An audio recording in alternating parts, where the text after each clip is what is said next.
All right, welcome back. It is dipping day. So today, what we're doing, we're going to be firing this bad boy up, and we're going to get it going. But before we do that, we'll do a little bit of a walkthrough here so you can see basically what we built. So as per my first video, we built a 340-liter tank, all out of stainless steel. Part of the reason I made it out of stainless steel is, well, it's going to be outside probably where I'm going to have to store it, so I didn't want it to rust. Take a look inside. What I did is I built a couple frames in here. So the bottom one is designed to hold it up off the bottom so that I don't burn any of my wood wear on the inside. And so it comes up off the bottom by 3/4 of an inch. At the back, you'll see I brought it forward a little bit. So I can have nice wax flow, but the main reason was to protect my therma well at the back here. So that is the temperature probe that turns the burners on the bottom on and off. And then what I did is I built a hold down rack. Now this hold down rack, I built it a couple different ways. So I want to be able to take this out and clean it. So all of this has been built so that it can be removed. It comes out relatively easy. And then the other thing I did is because I have different products that I'll be dipping. So I'll be dipping deep boxes, possibly medium boxes, pallets, lids, everything like that. I can build a different hold down bar. The way this was designed is so that this piece can come free. And I could build a different hold down bar to put on depending as to what I'm dipping. Which just slides back over. And then of course,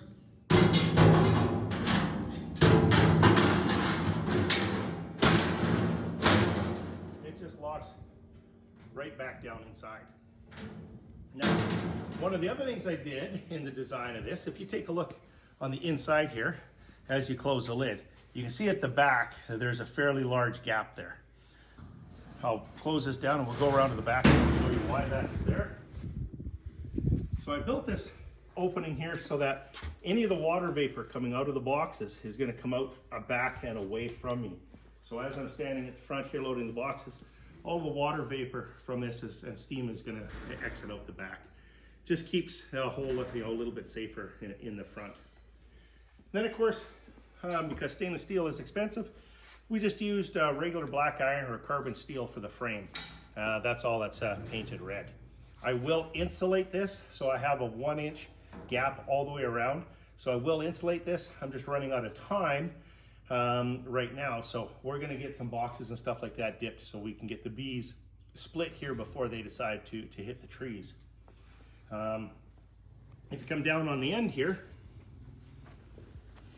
so as I'd mentioned, this is my thermal well. So I have a bulb inside of there which measures the temperature. So this is a deep fryer temperature controller. And of course, the temperature controller controls my gas valve, which turns the burners on and off. The burner has a pilot light assembly and a thermopile. So the thermopile is what provides the energy for this, the temperature controller to work. But the other thing it does too is it's a safety mechanism. So if my pilot light happens to go out, it will not allow the gas to turn on to the burners. So a bit of a safety mechanism. And then of course I've got a drain valve here. It's a lockable drain valve, and the reason it's a lockable valve is I don't want it to accidentally get kicked open as we're underneath there. And then because I don't want to reach underneath, we got an igniter for the pilot assembly. So if you want to take a look down at the back, I'll show you the burners and I'll explain it from the front here a little bit.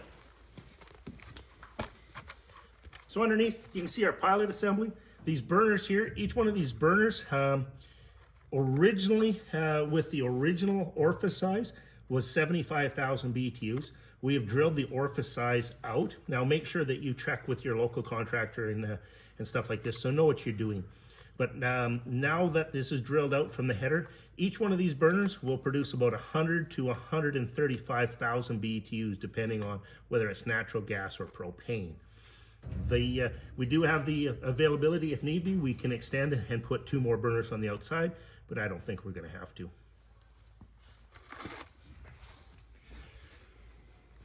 Up top on the end, this is a drip tray. So as we dip our boxes, we'll set our boxes on here to drip. Lip on the end so they can't fall off. This, of course, will collect any of the wax that comes off these boxes. So it'll all collect down in the drain, of which we will either pipe it right back in or put it into a pail. That way we can collect any of the wax and we don't have any wax melted.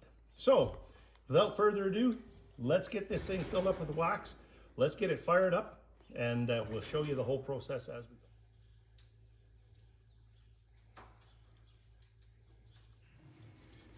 You can see we learned a lesson today.